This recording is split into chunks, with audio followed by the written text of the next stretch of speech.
Hello there, everybody. Gatling Golduck here, and today I'm going to be talking about something that isn't Steven Universe. Wow, I know, right? Anyway, I'm sure that some of you might be shocked by that title. Oh, the worst MCU movie? Pretty bold of a statement to make there, Golduck. Yeah, I'm aware of this, and I felt like that I needed to put a couple things up in the air real quick before I actually start this video, so enjoy this joke that I stole from a friend of mine while I explain a few things real quick.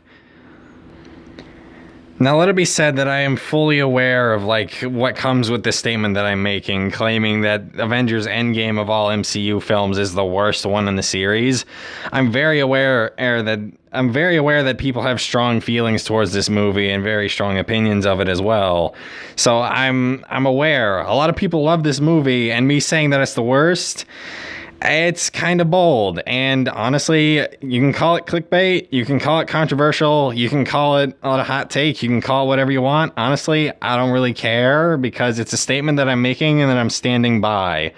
Because I know I'm not the only one that said that this is a bad movie, but there are a number of people on YouTube who have covered select issues with the film, but the number of issues in this film just cascade on such an extreme level that it's honestly ridiculous how many problems are in this film, and just the number of them really hasn't been addressed in a full format.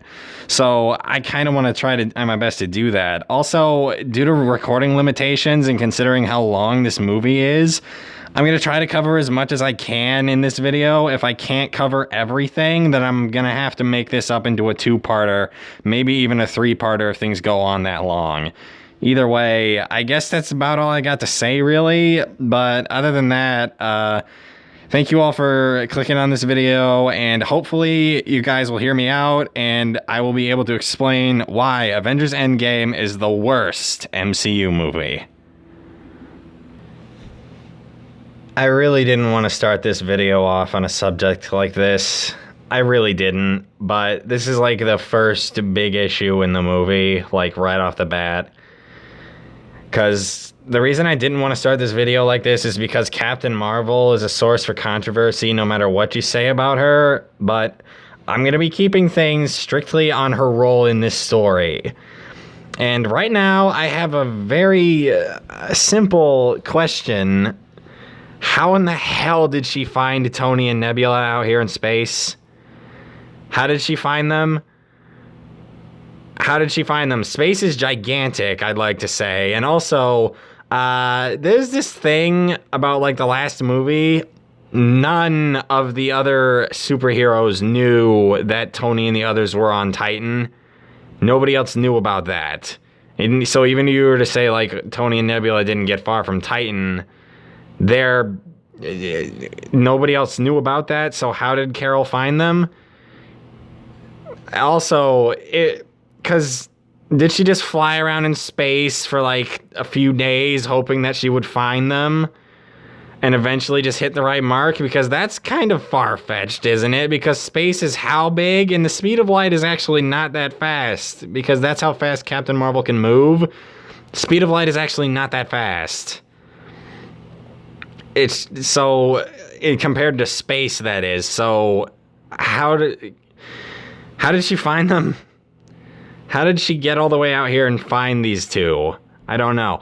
Because the explanation that the Russo brothers have given for this is that Rocket had a homing signal on the Benatar, which is the ship the Guardians of the Galaxy have, which is what Tony and Nebula are on out in space right now.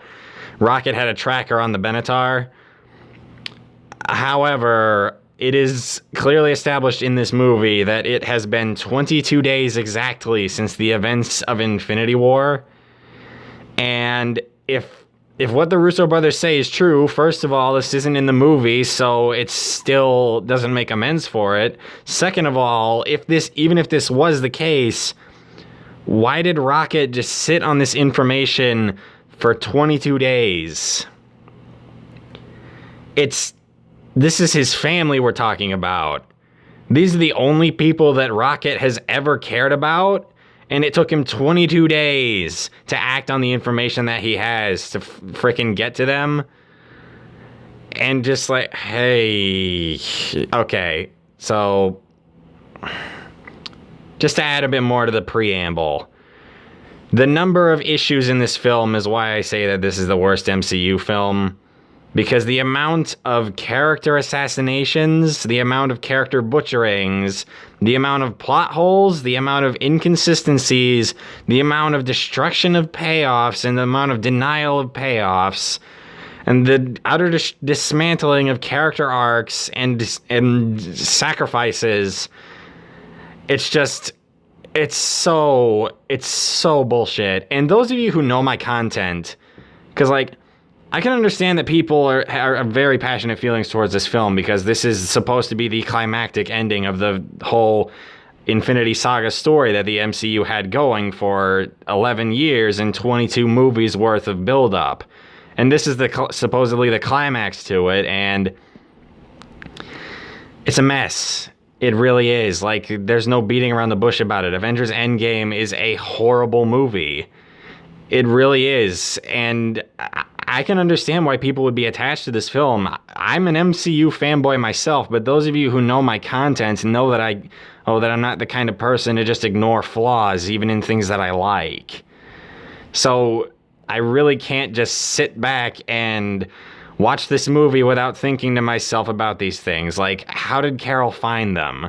Because there's no way that Tony's messages were getting a signal to Earth, because like as soon as he was leaving Earth's atmosphere in Infinity War, he lost signal to Pepper. So he can't be sending messages. Carol flying around in space for ages, she wouldn't be able to find them that way. And if this homing beacon is a thing, then that kind of screws with Rocket's character, because then this is his family. These are the only people that Rocket has ever cared about. And he took 22 days to act on this information. He doesn't know if they're alive or not. He saw Groot die in front of his eyes, and it took him 22 days to act on this information. Russo brothers, are you kidding me right now? And if you were to say like, oh, but you just said that the speed of light isn't that fast when it's compared to space. Yes, that's true. But then if it's because it took Carol that long to get here, then I'm pretty sure Tony would be dead by the time they got back to Earth. And also, Captain Marvel, why is Captain Marvel even in this movie, for the record? She's in this movie for like 5 minutes, and she causes so many issues while she's in it. Because she doesn't even need to be in this movie. She didn't need to be the one to do this, because Thor has the Bifrost, and if Thor couldn't use the Bifrost to get to their position, he could at very least use the Bifrost to take them somewhere, take the Avengers somewhere where they could get a ship and go to their coordinates. And either they could get them on board their ship, or Thor could use his powers to charge up the Benatar, because we've seen him use his powers to charge machines before, or he could just use the Bifrost to get them there even faster. So why is Carol in this scene? Why is she the one doing this? She doesn't even know who Tony Stark is, and she's the one saving his life? Why? Like, her presence in this movie doesn't even make sense, like, narratively, because she doesn't know any of these people. She has no involvement in this story. The only character in the MCU that Carol knows is Fury, and Fury's dead. So why is she here? Why does she have an involvement in this story? She doesn't know the Avengers. She doesn't know Thanos. They don't spend any time in this movie for her to get to know any of these characters. So why is she here?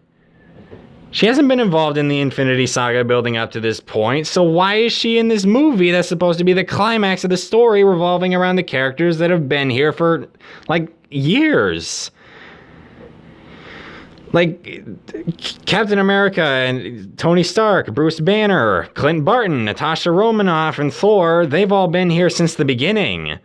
Hell, even War Machine has been here since the beginning, and they're supposed to be, and this is their story. Carol came in at the last minute as in injecting herself into this finale that has nothing to do with her. It's just like she jumped into somebody else's story literally at the home stretch. Why? What's the point? She doesn't even do anything in this movie that couldn't have been done without her. But I'll cover those scenes when I get to them. So Carol just grabbed the ship and pushed it all the way here?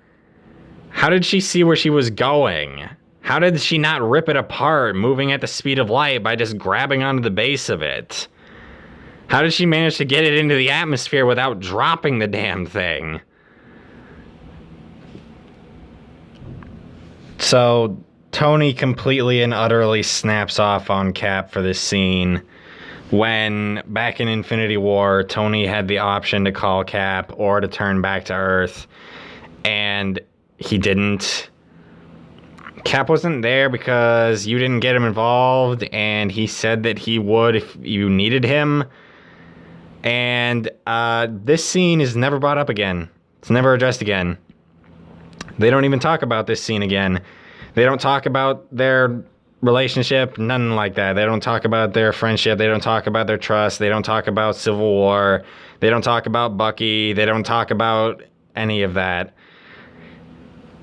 This is what we get as a payoff between Captain America and Tony as a result of the conflict that was between the two of them in Civil War.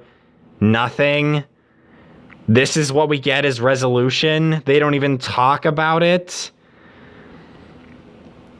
Because they could have done something here. They could have had like a moment where Tony was like, Cap, I'm sorry. I was angry. I wasn't thinking clearly.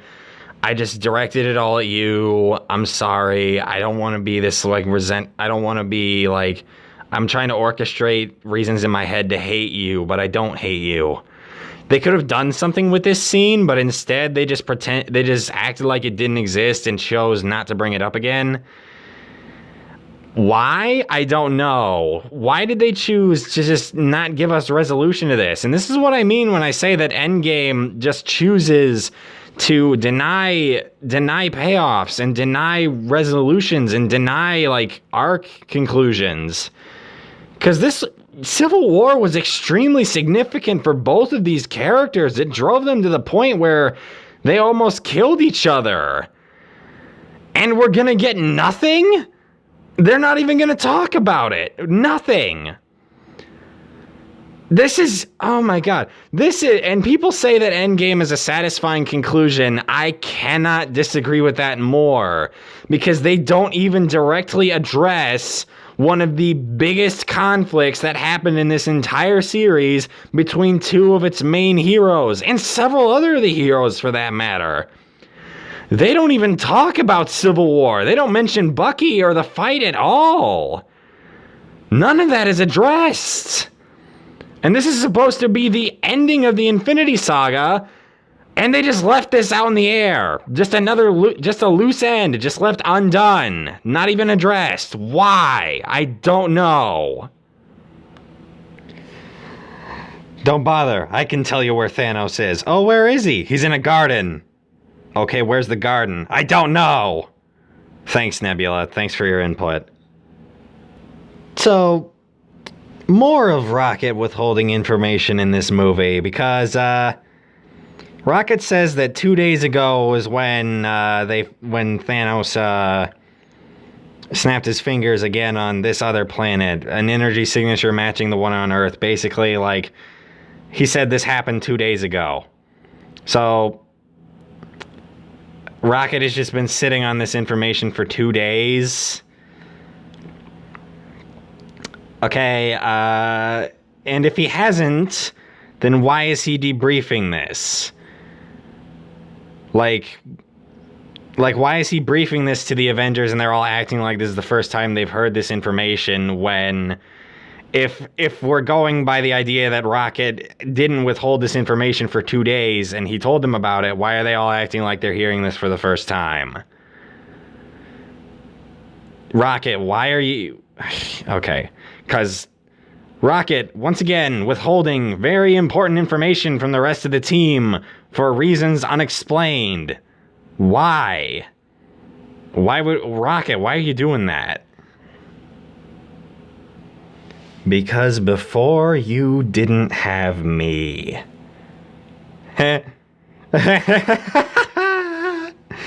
Oh, that's funny because she's so useless in this movie. Also, I guess whatever was wrong with the Benatar rocket or Nebula or both of them managed to fix what was wrong with it in a day. Cause they said, like, earlier in the scene with Rocket where he was sharing the information with everybody that Thanos used the stones 2 days ago. And then when they arrive to his little garden, Bruce says to him, "You used them 2 days ago." So less than a day has passed. And they are already suited up, got the ship in tip-top shape, and they're going to kill him. Okay, so I guess the problem really wasn't that big of one then, huh? Okay, sure. I'm sorry, but how the hell did Hulkbuster, the biggest and easily the most loudest character on this team, manage to sneak underneath Thanos' house undetected? I'm sorry, what? How? Why? When? What? How did Hulkbuster manage to sneak under Thanos' house like it's a frickin' Wile E. Coyote cartoon sketch where he lifts the house up and just hides underneath it? What? How? Like, yeah, it's a cool entrance, but it doesn't make any sense. How would Thanos not notice this? Main villain dead in the first 15 minutes of the grand finale of the MCU story. Okay. Sure. Great idea. I know I haven't said a whole lot in the first 16 minutes of this video about this movie, but really that's because the first 16 minutes of this movie are actually pretty much fine aside from the issues that I pointed out. But trust me, it gets nothing but worse as the movie goes on. It's just going to keep getting progressively worse as the film continues. And trust me, we're getting to a big one right here. 5 years later. 5 years. You guys know from my Steven Universe content how much I love time skips. How much I love there being character development off screen. How much I love the progression of time, just ignoring certain things in the past, or not doing things off screen that would make sense, or doing things off screen that don't make any sense, or doing very important character things off screen that should be in the writing but are not because reasons. And trust me, this movie has a lot of them. I'd like to point out that the world building for a post-apocalyptic, like, half of all life got exterminated world, it's very minimalistic at best. Because really, there is not a whole lot of, like, establishment to this world that we're in now. Because for the most part, aside from things being pretty depressed or a bit dirty or empty, things seem pretty normal for the most part. Because judge me if you will, but honestly, I really think Avengers Endgame would have benefited if it was even longer. And we don't need to sit through the full 5 years. I'm not suggesting that. I'm saying that if you're going to have the 5-year time jump, at least let us see bits and pieces in between. Because things that we could have gotten from that, like things like the world building, because, like, let's be realistic. If half of all life vanished in an instant, there would be car pileups, there would be crashed planes, there would be frickin' boats out in the middle of the ocean without their crews. There would be nuclear power plants without people to run them. There would be, like, prisons without enough guards to maintain them. The world would be a disaster. The world would be a mess. And you know what? We have superheroes. And you know what we can do with them? We can write a story of them in this post-apocalyptic world trying to make ends meet. Because you know what we could do is we could even have some people angry at the Avengers. Like, you were supposed to protect us. You were supposed to prevent this from happening. Like, we could have that kind of conflict. We could have a character arc for a certain green giant that will not be mentioned until his scene comes up. We could have something for Hawkeye, like showing him, like, maybe the Avengers come to him and, like, they bring him back in. But after the events of what happened to his family, Hawkeye, like, maybe they're trying to bring in some criminals and Hawkeye's, like, done with it at this point. Like, these bastards lived, but my family didn't. To hell with it. And maybe he could, like, kill someone. Maybe War Machine and Black Widow are there. War Machine tries to restrain him and Hawkeye goes rogue. We could see that. That could be an interesting character conflict.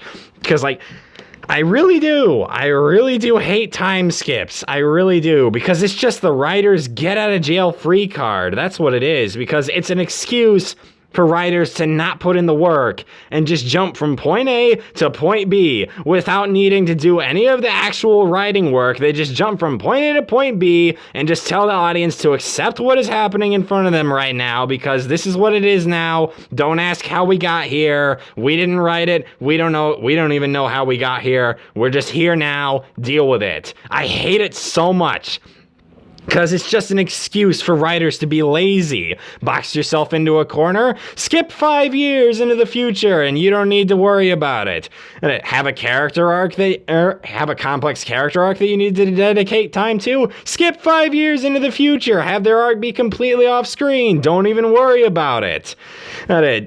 Just skip to the end result rather than actually putting in the effort to write for this character that's been in the series from damn near the beginning and actually giving them a satisfying character arc to conclude with their character in the finale of your ongoing 11-year and 22 movie franchise. Yes, I'm talking about Hulk, and I'm going to be getting to Hulk because this is bullshit. Ant-Man has been lost in the quantum realm for 5 years, and it is a fucking rat, climbing around on the quantum tunnel controls that gets him out of there. A rat randomly climbing on some buttons that activates the quantum tunnel and gets Ant-Man out of the quantum realm. Fuck you, movie. Because y'all remember how Ant-Man got stuck in the quantum realm the first time in the first Ant-Man movie? Do you remember how he got out of there? He used his shrink and grow discs, put it in his regulator, and reversed the effect. Why didn't he do that here? Why couldn't he have just done the same thing that he did last time? Why, of all damn reasons to get him out of the quantum realm, did it have to be a fucking rat climbing over the controls? This is this is bullshit. That's what it is. This is some of the laziest writing that I have ever seen. That's one of the things that just comes off, gives me this feeling like watching this movie. It's just lazy. That's what it is. This entire movie is just lazy because they don't bother putting in actual work to be consistent, to actually give logical reasoning for the events that are happening on screen, to be consistent with their rules, to be consistent with their characters, to actually give character development. They don't bother. This entire movie is just full of half-assedness, and it pisses me off because I've seen how good the MCU movies can be. Captain America Civil War, Captain America Winter Soldier, Iron Man 1, Guardians of the Galaxy 1 and 2, Avengers Infinity War, Thor Ragnarok. Like, all those are great movies. So what the hell happened here? And this is one of the things that I don't even get. The Russo brothers were the ones that directed Infinity War, Captain America Winter Soldier, and Civil War. 3 of the best movies in the entire MCU. So what happened here? Did they just start dosing on stupid pills all of a sudden? What happened? What is with this sudden drop in quality? What is it with this sudden stupidity? Where did this come from and why? What happened? Behold, the only scene in this movie where Ant-Man won't be treated like a joke. First off, Black Widow is making the equivalent of my face when I watch this movie. Second off, there are a couple things that come with this scene here in the Avengers compound. First of all, there is a character in this movie that is completely sidelined, that was all over the posters and the production, promotion material for this movie, that is entirely and utterly sidelined, that actually could have had a decent arc in this movie. Okoye, Black Panther's personal bodyguard. It has been 5 years. The princess and the king are both dead. We don't know if T'Challa's mother is even alive. We don't know what's going on in Wakanda right now. Again, the world building is very lackluster in this movie. So, in all honesty, they could have done something very interesting with Okoye in this movie. They could have had her basically trying to maintain some sort of semblance of order in Wakanda after the disaster that happened in Infinity War, because basically her entire life's purpose is nothing now because the king and the princess are both dead. So that could have actually been an interesting character arc for Okoye, but for some reason this movie just chooses not to do anything with her. Why? I don't know. Also, this could have been an interesting arc for Black Widow, just seeing her sort of step up as the Nick Fury or the leader of the Avengers. That would have been a very interesting character arc to see of her. But we don't get that either. It's just again, with the whole lackluster character development and ignoring arcs and things like that. And also, in this scene, Scott starts yammering on about how he's only been in the quantum realm for 5 hours, 5 days? 5 hours, 5 days, something like that. That basically, this is a retcon of information that was in Ant-Man and the Wasp, where Hank Pym's wife was in that quantum realm for several years. She was in there for a very long time, and she aged normally. So, which is it? So what gives? Why was it different for her but not for Scott? And also, this just bullshit get out of jail free card again, because suddenly the quantum realm lets you time travel. Convenient, considering that is the exact thing that we need for this plot to work. Time travel. Always a good plot device. Fuck. Yeah, I'm sorry. No. If you're gonna convince me that Tony Stark, the man who was thrown into anxiety attacks, struggling with PTSD after the events of Avengers 1, who was driven to the point of near madness where he created an AI that was hell-bent on saving humanity, that apparently got the same similar kind of mentality from Tony, the recklessness, the man who accidentally created Ultron in an attempt to protect the world out of desperation, who ended up chasing the mad Titan Thanos into outer space, is alone, and the man who from Avengers 1 has had all of his decisions influenced by trying to prevent Thanos, would even consider for a moment that he shouldn't help the Avengers bring back the trillions and trillions of people that Thanos killed. You're not gonna get me to believe that Tony Stark, that guy, would even consider for a moment not helping these guys. For me, it's the equivalent of Luke Skywalker even for a moment considering to kill his nephew in his sleep. Just the fact that he even considers it bothers me. Because why would he even consider it? Because some people have said, oh, but he has a lot to lose. He could lose his daughter. How could he lose his daughter? If he knows how time travel works, then he should know that there's nothing at risk here. He should know that he doesn't risk losing his daughter with the time heist, because changing the past doesn't change the future. He should know this. If he's the one that figured out how to make the time machine work, then he should know how this shit works. So why would he even consider for a moment not helping them? This is Tony fucking Stark, the man who went head to head with Thanos, got his ass beat after all the stuff that he was trying to do to prevent it, and now he's sitting here even considering for a moment not helping them. Are you kidding me right now? Why? What does he have to lose? There is nothing at risk for losing his daughter in this scenario. Why? This is how we write characters now. By not writing them. This is good writing. By not writing at all. This is how characters develop. By having them develop off screen.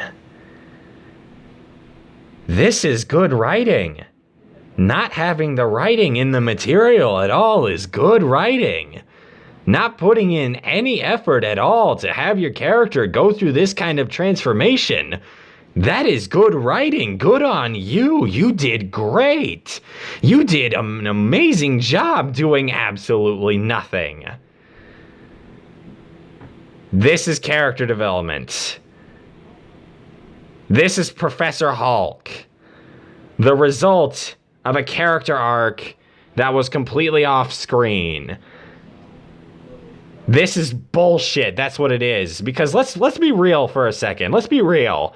Because in the events of Avengers Infinity War, nobody knew what was going on with Hulk in that movie. Everybody was generating all these theories about why Hulk didn't come out again. Some thought that Hulk was scared. Others thought that Bruce was Loki for some reason. And others thought that Hulk died. I don't know. I really don't know why. It's just nobody understood what was going on. So to have a character arc set up, to have the setup that isn't in the movie, the Russo brothers had to go out of their way to explain what was going on with Hulk and say that Hulk is tired of being used by Banner. Like Hulk is like, I'm not here to bail you out every time you get in trouble. Figure this out on your own. The Russo brothers had to explain that in like an interview in order to explain what was going on with Hulk in that movie. Only for that to be a setup for a character arc that was not in the following movie. They generated a character arc, a start and an end that were completely off screen. This entire character arc for Hulk was done entirely off screen. This is good writing, not doing any writing. This is not character development. This is jumping a character from point A to point B without actually putting in the work. This is not good writing. This is not effort. This is laziness. This is just jumping your character from, this is just saying like 5 years have gone by. People change. Look at Hulk. He changed in these 5 years. This is how it is. Deal with it. We're not actually going to put in the effort to actually write this development for this character. We're just going to put it here and just have you accept it. Fuck off, movie. Are you kidding me? Because, God's sake. Okay. Because here's the thing. Is that not only did they entirely skip over this entire character arc for Hulk from the beginning and the end, they completely skipped all of that. Not only that, but Hulk doesn't get a payoff for what was the catalyst for this arc in the first place. The reason that Hulk finally stopped was because of Thanos. And what kind of interactions does Bruce or Hulk have with Thanos in this movie? As Professor Hulk, he doesn't. He doesn't get closure for his arc. He doesn't get his rematch. He doesn't get a chance to show Thanos how strong he is now. He doesn't get any of that. You know what they could have done was remove Captain Marvel from the final battle, and instead of her being the one to interrupt Thanos when he's about to snap his fingers, have Hulk do it. Because even then, like, Hulk could overpower Thanos on his own, and Thanos, out of desperation, has to use the stones to beat him. It'd be the exact same thing, servicing the exact same function, but giving a payoff to a character. it'd be the exact same, it'd serve the exact same purpose that Captain Marvel serves in that scene, but it would also do service to Hulk's character. It would give him a payoff. It would give him a rematch. It would give him something. Because my God, Hulk does not do very much in this movie at all. Like, he uses the gauntlet, and that's it. That is all that Hulk does in this movie. And it's just like, this is the end. This is like the ultimate climax of the Infinity Saga, and this is what you do with one of your characters that's been there since the beginning? Nothing? Why? Why is this movie like this? Also, Hulk is a welcomed and accepted and celebrated member of society now. Well, there goes any future stories involving the X-Men, because if you got somebody like Hulk that's a welcome member of society, why the hell can't the X-Men be? And Tony Stark figures out how to time travel in 10 seconds. Because why the hell not? So, Black Widow and Hulk, basically they're about to test out the quantum realm time travel thing to try and send Scott back in time. Hulk and Black Widow have this little exchange where Hulk says, like, I don't want to lose, like, Tiny here back in the 1950s. And Scott's like, what?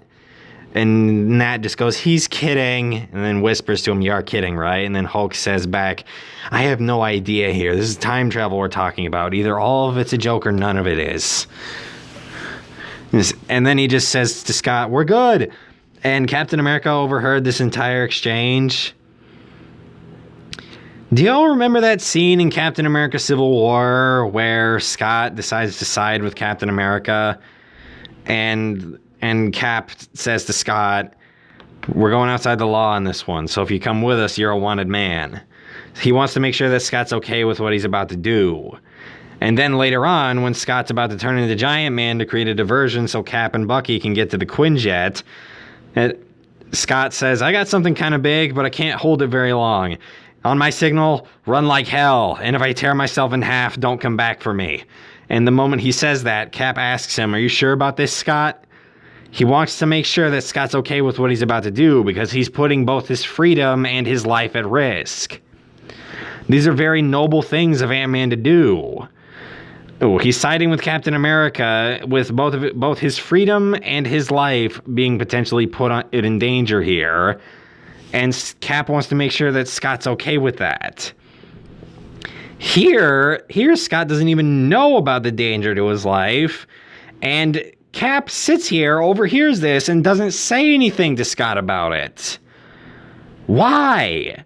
Why would Captain freaking America just sit there and let Scott's life be put in potential danger without saying a word to him about it? Why? 5 years later, and Steve and Cap have not talked about the events of Civil War. They have not talked about how Steve lied to Tony. They have not talked about how the two of them almost killed each other. They have not talked about Bucky and how Bucky killed Tony's parents. They have not talked about Civil War at all. And I swear, if they talked about Civil War off screen, I'm going to start foaming at the mouth. Oh yeah, we're gonna get the whole team together. Except for Carol. We're not gonna bring Carol. Why? Why aren't we bringing Carol? Shut up. Shut up, that's why. Again, Carol's only in this movie for 5 minutes. And I have to ask, despite how she has no place in this story, they decided to put her in it anyway. And now I have to ask, why wasn't she there for the time heist? Why wasn't she there? Did they not inform her? Did they not tell her about it? Why? Why wouldn't you want the most powerful character on your entire team to be involved in your quote-unquote one shot, which is bullshit by the way, but I'll get to that later, at saving half of the frickin' universe? Why wouldn't you want her involved? And if you didn't call her, then why the hell does she show up in the final battle? Why does she show up in the final battle if you didn't call her? And if you did call her and went ahead and did the time heist without her, again, why? Why would you do that? You're not on a timetable here. There's no ticking time bomb. There's no limit. There's no time limit. You have one shot at this. Why wouldn't you wait for her? Are you fucking... Why? Why would you do that? Why didn't you wait for her? I don't understand. Again, Captain Marvel's only in this movie for 5 minutes and causes so many problems in her present time. Yet another character that was all over the promotional material for this movie that they decided not to do anything with, and again, I have to ask why. Because they had... And I'm being serious here when I say that they had the perfect opportunity to give Valkyrie a character arc in this movie. Because what was Valkyrie in Thor Ragnarok? She was a drunk running from her problems. What is Thor in Avengers Endgame? A drunk hiding from his problems. It's a parallel. Thor fell from grace and Thor was the one that helped Valkyrie get out of that slump in the first place. She could help him. She could do the same thing she could like try to help him get through it.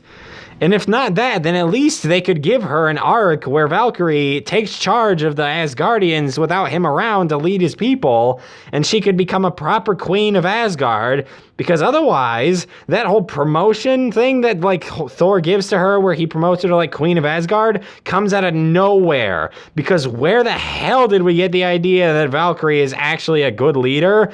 Off screen. Yay!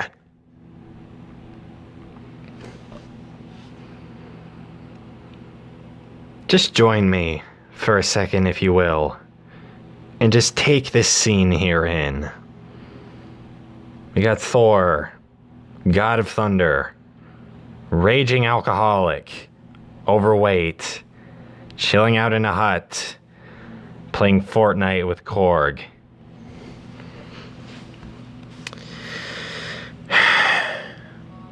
The idea of Thor falling from grace in and of itself, it's not a bad idea. It's not. It's honestly been a kind of a running thing for his character.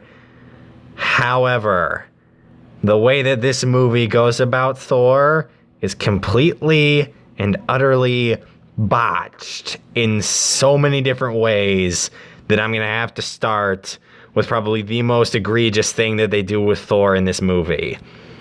Because a lot of people say that it makes sense that Thor is depressed. It does. That's not the problem. The problem is how it's handled. I'm going to just throw this out there real quick, because personally, if I was to handle Thor, what I would have done instead is have Thor, rather than moping around, sitting down and just like getting fat, I would have Thor go off on crusades, roaming the galaxy with the Bifrost and Stormbreaker, just basically throwing himself at the biggest intergalactic threats that he can find so that he can try to prevent something like Thanos from ever happening again. Basically just throwing himself at the biggest, most dangerous threats he can find to take care of them and try to prevent something like Thanos from ever happening again. But at the same time, Thor doesn't care about his own well-being. Like, he's not taking care of himself. Like, he's only eating enough to survive. He's not cleaning himself. He's not maintaining hygiene. He doesn't care if he gets hurt. He's just throwing himself into the jaws of danger and doesn't care if he dies in the process. Because Thor feels like he's worthless as a hero now because he failed. But and that would be what I would have done with Thor anyway. But instead, what we have is Thor's washed up and fat. And they could have done something with this. They could have. But the biggest problem that plagues Thor in this movie is that he's a punchline. Thor is the most miserable that he has ever been, and he's a punchline of fat jokes, and it pisses me off to no end. So, just to cement how miserable Thor is, let's run real quick through the list of things that Thor has lost, just starting back at Thor Ragnarok, shall we? From the very beginning of that movie, Thor, when he meets Odin in Norway, Odin reveals to Thor that Thor is not his firstborn. Hela is. Thor finds out that he's been living a lie for most of his life because being Odin's firstborn was an important title to him. Immediately after that, Odin passes away. Odin was Thor's father, who Thor was trying to get to the point who Thor could never appease. Like, Odin was trying to prepare Thor to be king in his place, and Thor could never get to that point before Odin died. His father died, and he couldn't please him. Then immediately after that, Thor loses Mjolnir, his weapon, the symbol of his worthiness to have the power that was given to him. It seems that you had a rather intimate relationship with this hammer, and losing it was almost comparable to that of losing a loved one. And trust me, I'm going to get to the scene later in this movie that treats Mjolnir like she's nothing, because that's bullshit too. And anyway, moving on. Immediately after that, the Warriors 3 get killed. 3 of Thor's best friends killed in an instant. They're dead. And then after that, the Asgardian army gets pretty much entirely wiped out by Hela. And then when Thor finally gets home and confronts Hela, a lot more of his people have died at her hand. And then Thor loses an eye. He loses an eye. And then after that, Thor loses more of his people, and he also ends up losing his home. Asgard, everything that he has ever known, gone. His home, his kingdom, his family's history, his people's history, all gone, just like that. And that's just Thor Ragnarok. Let's get into Infinity War, shall we? Because in Infinity War, Thor loses half of what remained of his people after Hela slaughtered so many of them. And then after that, Heimdall dies, Thor's best friend, killed by the hands of Thanos. And then Loki dies, Thor's brother, who he finally managed to make some peace with. And then, after that, Thor, when he finally gets the chance to get revenge on Thanos, he fails. He failed to kill him. He failed to stop him. Thor was so angry at Thanos. He was so angry and wanting to make the Mad Titan suffer for what he did to him, his loved ones, and his people. And he failed. Thor has lost all senses of self-worth and self-value at that point because he couldn't stop it and he couldn't fix it. He's lost everyone and everything that he has ever known and loved. And he's the punchline of fat jokes. Fuck this movie. And that's not even it. There are more things that plague Thor's character, because they set up this whole, like, oh, Thor's fucking miserable over the course of these 5 years because he failed to stop Thanos. What does Thor do to help stop Thanos in this movie? What does Thor do that's plot relevant? He tells them where the reality stone is. That's it. Thor does nothing else to help amend for his past mistakes. So he's just going to be miserable for the rest of his life? Is that what's going to happen? And also, they could have easily amended this. Again, take Captain Marvel out of the final battle. Just kick her out of the final battle. Thor doesn't even need to be the one to use the gauntlet, for the record. He could have, but he doesn't need to be, because instead, they could have removed Captain Marvel from the final battle and have Thor be the one to blow up Thanos' ship. They could have done that. Because then Thor would have been able to turn the tide of the battle, because he's blown up Thanos' ships before. He did it in Infinity War. Several of them, as a matter of fact. So why couldn't he do the same thing here? Even then, if you could say, like, it burned him out of his energy, you could do that. Like it took all of his energy to take that ship down. You could do that. But instead, they have Thor do nothing. He's still miserable. And then, to top it all off, In the scene where he talks to his mother basically says to him, yeah, Thor, go ahead, completely abandon your entire character arc over the past few movies that has built you up towards becoming the rightful king of Asgard. Just go fuck off with the Guardians of the Galaxy and leave it to Valkyrie. Just abandon all of your character development because your arc previously meant nothing. Why? I can understand wanting to keep Thor in future movies. That's fine. But you don't have to completely render all of his previous character development pointless to do that. This movie utterly and completely wrecked Thor. Why? Why did they do that? They did so well with him in Ragnarok and Infinity War. What happened? A lot of people have talked about how the rules of the time travel don't make any sense. And yeah, they don't. But personally, what bothers me more is their bullshit plan. First of all, why the hell didn't they go back in time and just get more Pym particles as their first move? Why didn't they do that? Because they're talking about how, we got one shot at this. No, you don't. You can go back in time and just keep farming Pym particles. You literally send Hawkeye back in time to bring back a baseball glove as a frickin' test run. Just go get more Pym particles. Why not do that as your first move?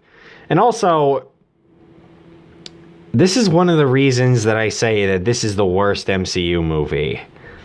Because the entire time heist and the entire final battle, the whole second and third act should not exist. Why? Those of you who have watched my Steven Universe video rants, you know how I feel about characters being stupid to move the plot forward. And you know something? This movie, like the entire second and third act, hinges on every single main character being idiots. Tony Stark, genius, billionaire, playboy, philanthropist.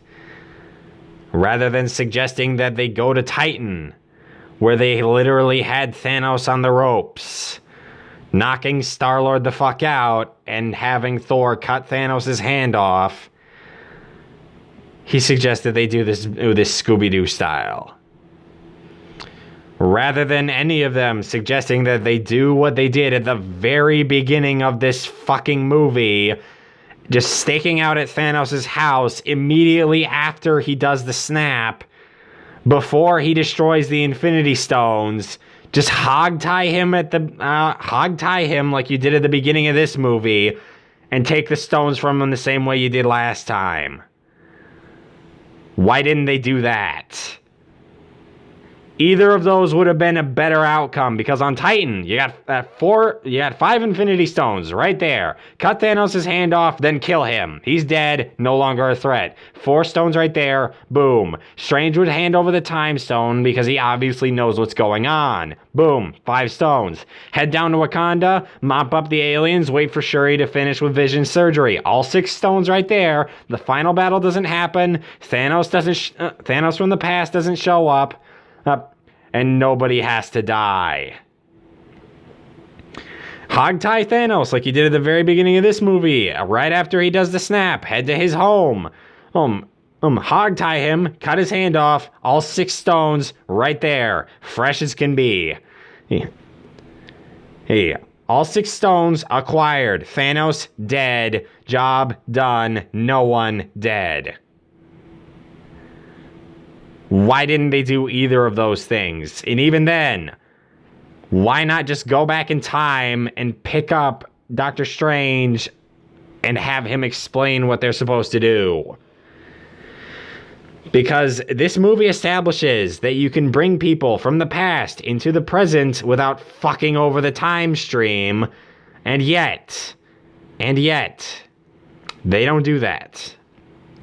They don't even consult any of the people from the past. Why not? Go back in time, grab Hank Pym, have him make a bunch of Pym particles. There you go, problem solved. Go back in time, grab Doctor Strange, have him explain what you need to do. Job done. Go back in time, grab Quicksilver for fuck's sake, have him be the one to run around and do the entire time heist. He's fast enough to get it all done by himself without being caught in one shot. Go back in time and grab anybody for God's sake. Go back in time and just go back in time, talk to Strange, and just get the time stone. That's all you need, just the time stone. Because with the time stone, you could reverse what Thanos did to the other ones. Just do that. The amount of ways that this plan could have gone differently, it's just like... Also, again, back to the bullshit plan. Why the hell would you send the two weakest Avengers, being Hawkeye and Black Widow, to go to some unknown alien planet to get the Soul Stone when you know nothing about it? Why would you do that? Their entire plan is bullshit. This entire time heist is bullshit, and it relies on every single main character making the stupidest decisions possible to hinge on this entire second and third act happening. Because if they did the time heist smart, Natasha would not have died. Tony would not have died. Thanos would not have shown up. Everything would have been fine. But no, we need to have a big final battle, so we need to make the characters stupid. Fuck this movie. I guess Nebula knows how time travel works now. Since when did she become an expert on quantum physics? Again, with the rules of this time travel not making any sense. If you travel to the past, that past becomes your future, and your former present becomes the past, which can't now be changed by your new future. What? Could you say that again in English, please, Hulk? Thank you. Okay.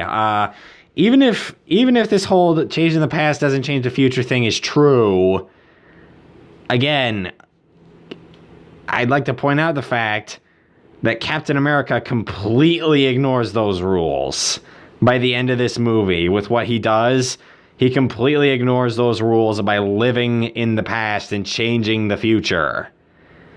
So he didn't go to an alternate timeline. He's within his own timeline. He didn't go to another dimension. He's in his own dimension. He just went back in time and relived his life with Peggy. Even though changing the past isn't supposed to change the future. Which means that Captain America, if he can change the past, let a lot of shit happen. He let a lot of bad things happen if that's the case. Thanks, Cap. You're a hero to us all. It's really funny how this entire speech that Cap gives becomes completely obsolete when you realize, oh wait, the fact that they only have one shot at this is bullshit. Just like, you don't have only one shot at this. You could have several, but you're choosing to just blow it all off on one shot. Why? Why? Why are you all so dumb? Why does the finale of the Infinity Saga, like the entire second and third act, depend on the entire main cast being stupid? Tony Stark, yeah, he's stupid. Captain America, yeah, sure, he's stupid. Rocket Raccoon, yeah, that guy's stupid. Black Widow, no, she dumb, man, she's stupid. Professor Hulk, he's stupid, man. You kidding me? They're all stupid. This is great writing. This is a great finale. This is a great conclusion. It's fucking fantastic. It's just like, yeah, all of the characters are stupid, so the entire second and third act can happen. Yeah, great writing, great plan, great idea, great job. Fuck this movie. And there they go. wasting their one shot on a plan that is just fucking stupid. And that does it for Avengers Endgame rant / critique part 1. Oddly enough, this worked out about as well as this worked out almost exactly how I thought it would, where I would be able to get to the point where I've gone through the first act right up to the time heist with just enough time for the video. Yeah, this sumbitch is going to be long, and I hope you guys will bear with me through it. But anyway, thank you guys so much for watching. I'm going to try to upload part 2 as quickly as I can after I get part 1 uploaded. And after that, I'm going to be doing the same thing again if I need to make a part 3. Hopefully not, but if I do, then I guess you guys will find out. Anyway, thank you all so much for watching. I hope that I've made my arguments as coherent as I can, and I will see you all in part 2. Goodbye.